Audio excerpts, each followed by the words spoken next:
दोस्तों टाटा स्टील की बात करें तो यहाँ पे कुछ बड़ी अपडेट निकल के आ रही है जिसको इस वीडियो के माध्यम से हम डिस्कस करेंगे। टाटा स्टील टाटा ग्रुप की सबसे पुरानी यानी ब्रिटिश काल से चली आ रही कंपनी है। कंपनी इंडिया के अलावा ग्लोबल मार्केट में बहुत ही शानदार तरीके से अपने कारोबार को आगे बढ़ा रही है और कंपनी धीरे धीरे ग्रीन स्टील की तरफ शिफ्ट हो रही है, यानी जो पॉल्यूशन भरा कारोबार है वो कंपनी बंद कर रही है।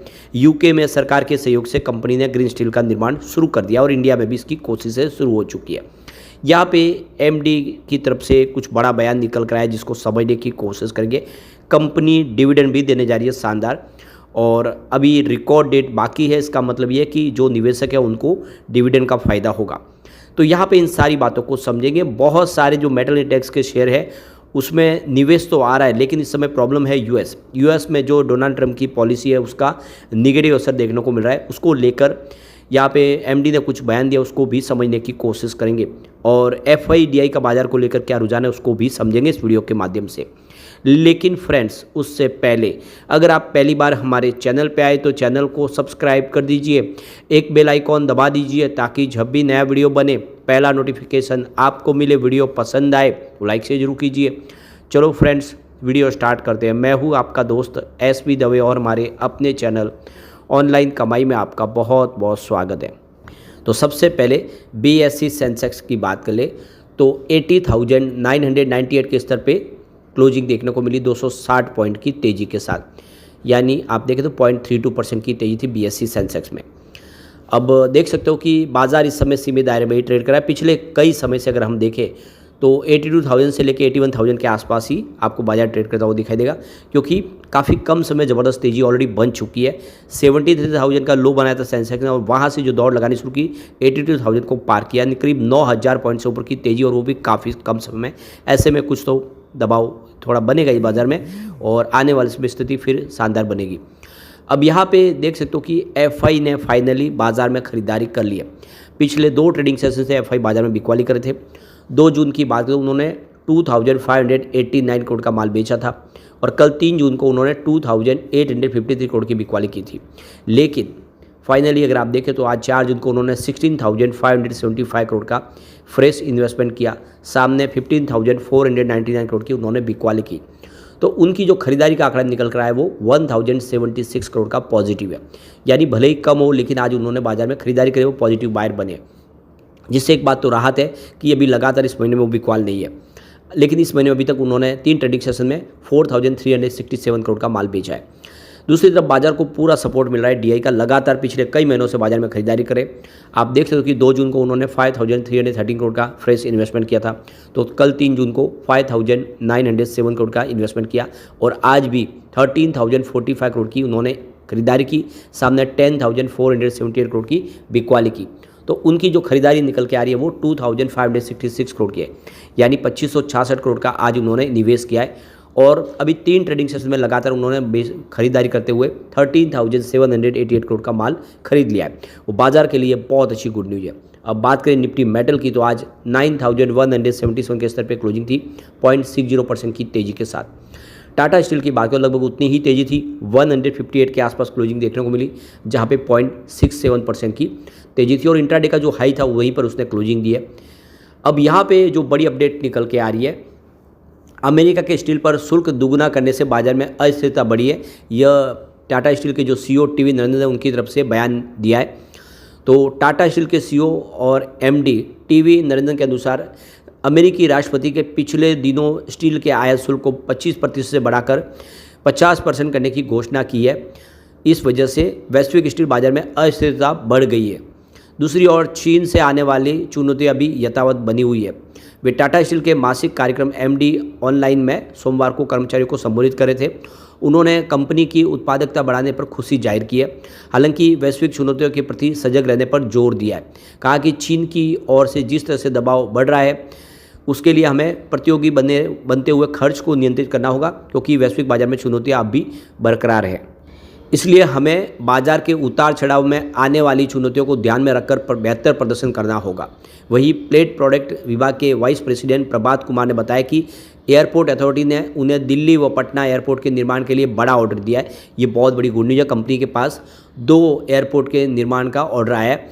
इसके साथ ही जल्द ही टाटा स्टील के ट्यूब्स डिवीजन की ओर से अलग अलग आकार के टाटा स्ट्रक्चरा की आपूर्ति की जाएगी। मांग के अनुरूप रखनी है। उत्पादन प्रक्रिया कंपनी के वाइस प्रेसिडेंट चैतन्य भानु ने बताया कि जी ब्लास्ट फर्नेस में 60 दिनों का मेजर शटडाउन चल रहा है। उसके तहत पूरे सिस्टम को अपग्रेड किया जा रहा है। इससे पूरा होने में अभी कुछ समय और लगेगा। इसके अलावा LD3 में 1 माह का और HMS में भी शटडाउन लिया जा रहा है।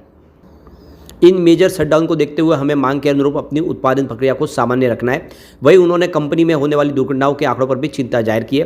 टाटा स्टील मीरा मंडली के वाइस प्रेसिडेंट उत्तम सिंह ने भी जानलेवा दुर्घटना पर चिंता जाहिर करते हुए कर्मचारियों को सजग होकर काम करने और सेफ्टी मानकों का अनुपालन करने का आग्रह किया है। तो ये देख सकते हो कि टाटा स्टील का इस समय जो प्रॉब्लम है दोहरी है। एक तरफ तो देख सकते हो कि अमेरिका ने टैरिफ बढ़ाने का ऐलान कर दिया, जिससे एक्सपोर्ट के लिए प्रॉब्लम हो गई है।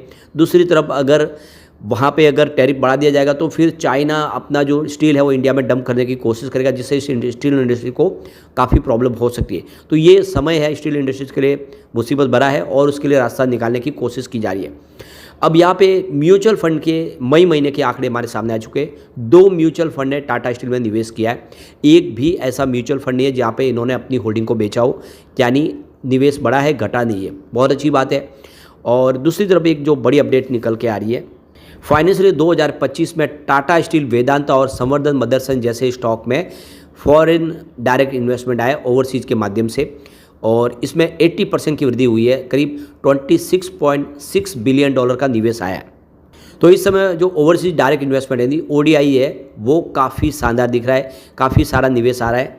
तो उसमें अगर देखो टाटा स्टील, वेदांता, संवर्धन Motherson international, Bharat petro resource और बायोलॉजिक्स, इन कंपनियों के अंदर निवेश लगातार आउटफ्लो बना हुआ है। तो यहाँ पे अगर हम कंपनीज की बात करें जहाँ पे हाईएस्ट ओवरसीज डायरेक्ट इन्वेस्टमेंट हुआ है फाइनेंशियल 2025 में, तो सबसे ऊपर आपको टाटा स्टील दिखाई देगा, जहाँ पे देख सकते हो कि $3 बिलियन के आसपास का कमिटमेंट आया है सिंगापुर से। उसके बाद में वेदांता, जहाँ पे $1.80 बिलियन का निवेश का सऊदी अरेबिया, मॉरिशस से आया है।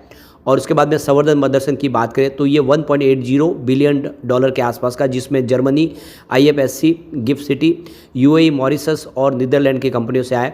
और उसके बाद में भारत पेट्रो रिसोर्स की बात को $1.50 बिलियन का निवेश, जहाँ पे सिंगापुर और नीदरलैंड। बायोकॉन बायोलॉजिक्स की बात को 1.30 करोड़ का निवेश, बिलियन का निवेश UK से। और सन फार्मा में $1.83 बिलियन का निवेश, नीदरलैंड। इसके अलावा रेस्टोक्राफ्ट हॉस्पिटैलिटी $0.82 बिलियन का निवेश, मालदीव्स। इसके अलावा ओवरवेल सत्याज $0.80 बिलियन का निवेश, सिंगापुर और फ्रांस। प्राइज इंडस्ट्रीज $0.77 बिलियन का यहाँ पे ODI आया है, जो देख सकते हो कि तंजानिया से। और महिंद्रा एंड महिंद्रा में $0.74 बिलियन का, मॉरिशस, जापान और फिनलैंड से। तो टाटा स्टील और वेदांता बहुत सारी मल्टीपल कंट्रीज़ में अपना बिजनेस करती है और इसी वजह से ओडीज का जो रिलेटेड वो बिजनेस है वहाँ पे आपको आता हुआ दिखाई देगा। एक और जो बड़ी अपडेट निकल के आ रही है, टाटा स्टील कलिंग नगर में अपनी कैपेसिटी को एक्सपांड कर रहे हैं और आप देख सकते हो कि यहाँ पे करीब 8 मिलियन टन के आसपास की कैपेसिटी यहाँ पे होती हुई दिखाई देगी। तो यहाँ पे फेज़ 2 का इनॉग्रेशन किया गया है कलिंग नगर, ओडिशा में, जिसकी वजह से जो आउटपुट रहेगा वो टोटल वो 3 मिलियन टन से लेके 8 मिलियन टन तक जाएगा पर एनुअल के हिसाब से। और इसके लिए अगर आप देखें तो 27,000 करोड़ का निवेश किया जा रहा है, इन्वेस्टमेंट किया जा रहा है। तो बहुत अच्छी गुड न्यूज़ है इस समय टाटा स्टील के लिए। इसके अलावा अगर आप देखें तो टाटा स्टील यहाँ पे डिविडेंड देने जा रहा है और आप देख सकते हो इसकी एक्स डिविडेंड डेट है 6 जून 2025। तो अभी मौका है, जिसके बाद 6 जून 2025 के पहले डीमेट अकाउंट में शेयर होंगे उनको 3.60 रुपीज़ डिविडेंड मिलेगा पर शेयर, यानी ₹3.60 का डिविडेंड हर शेयर के हिसाब से मिलेगा। एक अच्छा मौका इस समय टाटा स्टील में। लेकिन फ्रेंड्स, कोई भी इन्वेस्टमेंट करने से पहले अपने फाइनेंशियल एडवाइजर से एडवाइस ले ले या अपना खुद का रिसर्च करें, क्योंकि मैंने वीडियो आपके एजुकेशनल पर्पज़ के लिए ही बनाया। वीडियो पसंद आए तो लाइक से जरूर कीजिए और चैनल को सब्सक्राइब कर दीजिए। Thank you friends.